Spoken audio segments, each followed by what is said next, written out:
Hi, and welcome to Peaches Corner. We talk about business, life, and a little bit of everything in between. And you're tuned in to part 4 of our entrepreneurial journey, where I talk about things that I find that most people overlook when starting a business. Now, on today's topic, we have marketing. Now, I know marketing may seem intimidating and very broad, but I'm going to help you in this video to give you just the basics for you to understand what marketing is in the most simplest way that I can.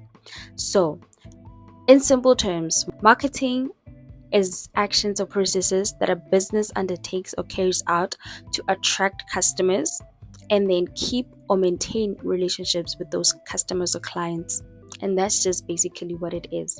So now that we understand that marketing is actions or processes that a business uses to attract their customers, in order for us to know what those actions or processes are, we need to research, promote, sell, and distribute. So those are the main 4 components that goes into marketing: researching, promoting, selling, and distributing. Now that we're done with the starters, let's get into the main course. On today's menu, we have researching, we have promoting, we have selling, and we have giving feedback. Under researching, what the main thing you're going to research is finding out what people need.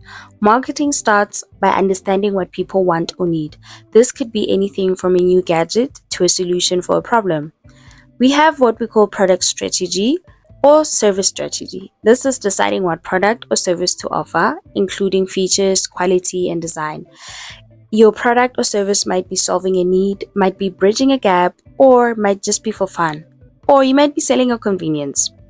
And that's part of the research that you're going to do so that you know how you're going to market your service or your product. So part of research is you figuring out more about your service or product and how it aligns with your target market, your customer, or your client.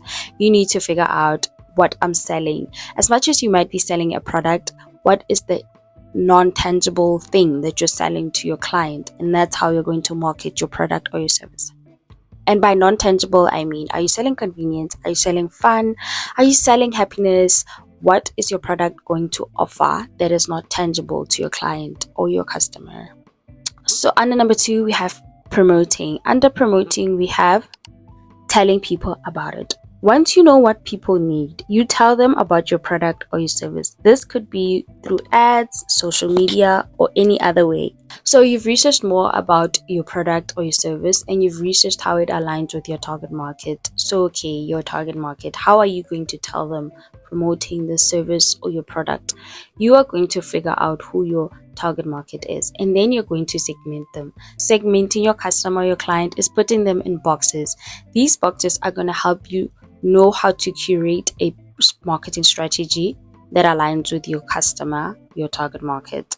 These boxes are going to help you identify the type of marketing strategy, process, or action you're going to take to promote your product or your service. Their box segment will help you get to know them, study them, so you are intentional in how you tell them about your product. For example, these boxes are their age, their gender, their income, lifestyle, values, or their geographic location and behavior. How are you going to use these things to your benefit, and how are you going to use them to market or curate the strategy to promote your product or service?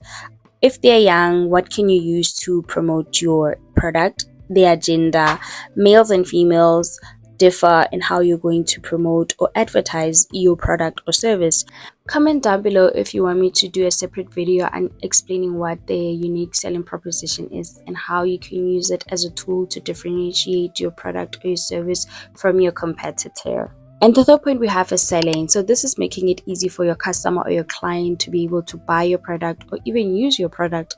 How are they able to buy your product? Do you have a user-friendly website? Are your instructions clear? Or do you even have good customer service? These are things that you can use to help you sell your product or service. So for example, if your product is targeted at the elderly community, do you think it would be wise for you to have a product or service that you can only sell through a website, or even using what we call WhatsApp business? Is it tools that the elderly community are able to use?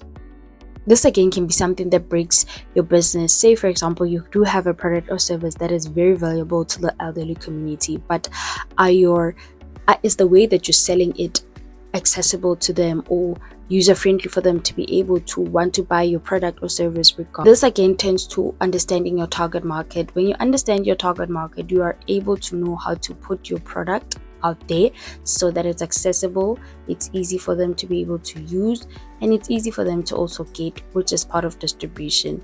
When you have your product or service, the distribution channels that you have, do they work for your type of business?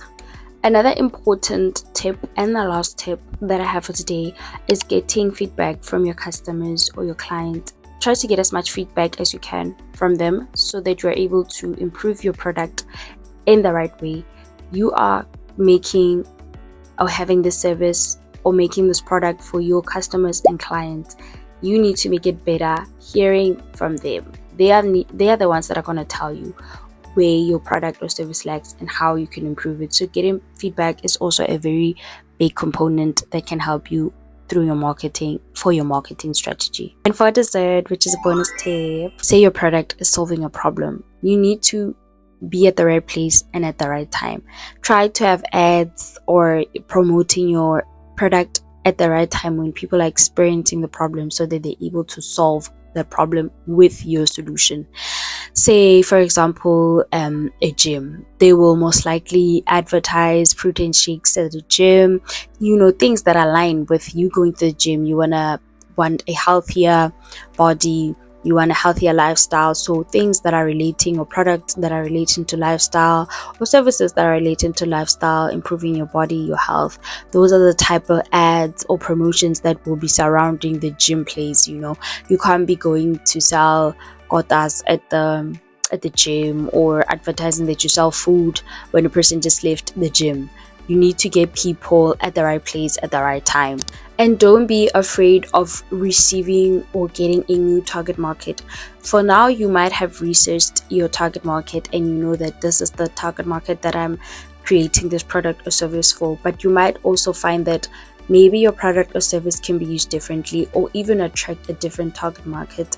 Embrace that and move on with that so that you're able to now fulfill what your product or service is offering. Because sometimes you might think, okay, I am doing this product for toddlers, but you find that even the elderly, or even us, the youth, are people that can use the product or service that you're offering. It's not many times that you have a product and it might have just one target market.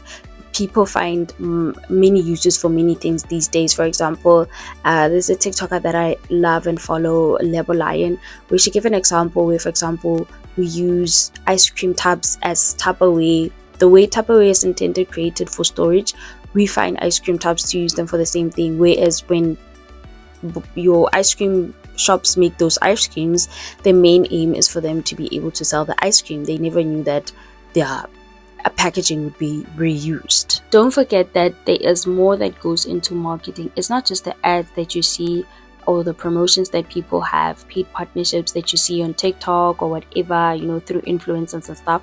There's so much that goes into marketing, through making sure that the strategies that they have reach the correct target market. You need to make sure that you make your own research and you figure out what strategy is going to work for you. Try to be innovative and creative. Thank you so much for joining part 4 of the entrepreneurial journey. Stay tuned for part 5, the last video of the entrepreneurial journey. I really hope that these videos helped you and will continue to help you. And I hope that this also helped you kind of understand what marketing is. I know that it's very broad and very intimidating. Thank you for tuning in. See you on the next one.